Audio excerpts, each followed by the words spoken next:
Welcome back. Well, it wasn't the first time the UN got involved in the Western Sahara conflict when it asked Morocco and the Polisario to start talking again. The UN first sent a mission there in 1975, and there is a UN force there today. But the UN's biggest attempt to resolve the dispute was the 2001 plan headed by Special Envoy James Baker. Well, its goals: Sahrawis would gain autonomy under Moroccan sovereignty, and a referendum on independence would be held after a transitional period of 5 years. The plan failed, though. Morocco and the Polisario couldn't agree on details, such as who would be able to vote in the referendum and whether to have independence as an option on the ballot. Well, our guests today are Ambassador Yousef Amrani, the Director General of the Moroccan Ministry of Foreign Affairs. He's joining us from Athens, where he's travelling on business. Sidi Omar, the UK representative of the Polisario Front. He joins us from Leeds. And in London, Toby Shelley, a journalist and the author of a book about the Western Sahara dispute. Thanks for joining us once again. If I could start with Toby Shelley in London. Why is the international community all of a sudden so eager to solve this dispute that's been lying dormant for so long? Well, there's been pressure from the Americans to get the issue resolved largely, or in a large part, because of concerns about the cost of the UN mission there and its lack of success so far. There is also an overriding American concern about the stability of the Maghreb. Is this linked to concerns which are being expressed in the Congress, for example, about Al-Qaeda possibly moving into the area? Yes, I mean, I think it's to do with general American concerns about the rise of Islamism within the Maghreb. Now, I don't think that there's any real concern about any such problem within the Western Sahara itself. It's probably more an issue about the stability of Morocco itself, which certainly does face a large and well-organized Islamist opposition. Now, the US has decided, it appears, to back an old Cold War ally regime rather than take the risk of encouraging further democratization within the region and the observance of the Sahrawis' right to self-determination. So is this once again a classic case of perhaps external reasons rather than real genuine concern for the people of the region being the motivating factor and force here? Oh, yes, I think so. I mean, to be cynical about it, the UN Security Council has rarely shown any real and sustained concern for the fate of the Sahrawis. The French position has always been 100% behind Morocco. America has followed its various strategic concerns over the years. The UK has little interest, and China and Russia have played games that have been more related to their own internal concerns. All right, let's bring Ambassador Yousef Amrani into the discussion once again. How do you respond to those who suggest that perhaps Morocco has been successful in using Western concerns and fears of groups like Al-Qaeda to bolster international support for its position in the Western Sahara dispute? No, I don't think this is right. Morocco has support because it has a credible approach. It is a participatory approach. And Morocco is really endeavoring not only to solve the Sahara issue, but in all tracks. Morocco is, since the last 6 years, profoundly in agenda reform, politically, economically, openly. And the same approach we are using in our reform agenda, we try also to use it to solve the issue of the Saharan provinces, you know. So we are. And I want to just add something about self-determination later on.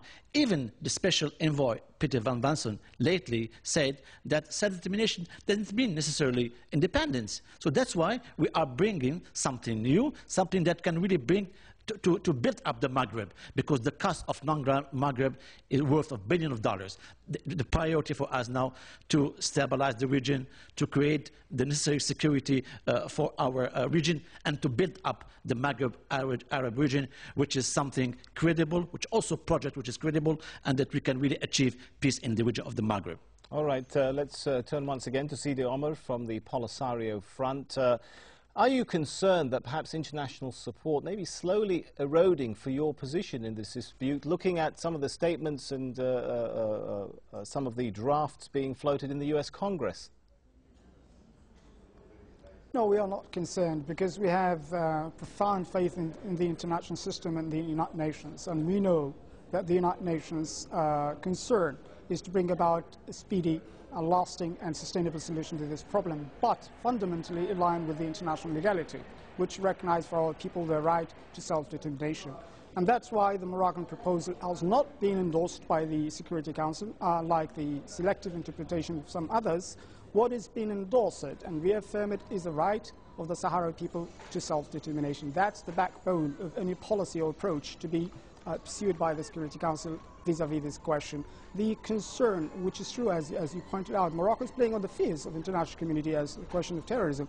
But the danger facing the entire Maghreb is actually the homegrown Moroccan terrorism, which has already struck in Casablanca and other places. And by bringing about a just and lasting solution to the problem of Western Sahara, Morocco certainly will gain by investing its own resources in securing its own country, rather than venturing out and occupying another land. But looking at, for example, some of the recent statements that came out of countries like Spain, something that the Polisario Front has been alarmed by, surely things like that indicate a shift of where the international powers stand on this issue. Surely that's something of concern to you.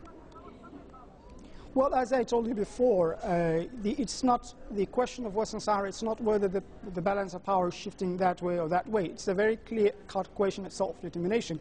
If the international community would have had the slightest understanding of Morocco's so-called claims on Western Sahara, they would have already given Western Sahara to Morocco. But with the massive support it got during the Cold War and the post-Cold War, Morocco has not gained any international legitimacy over this illegal occupation and annexation of Western Sahara. All right, let's get the view from the sense Toby. of the problem. Thank you. Let's get the view from Toby Shelley once again. It's often been said that oil and gas concerns are lurking there somewhere in the background. What kind of role are they playing? Well, certainly the resources or potential resources of the Western Sahara are an attraction to Morocco to start with, and also to international companies. So the territory is rich in phosphates. It supplies the majority of Morocco's fishing catch, or Moroccan fleet's fishing catch at the moment.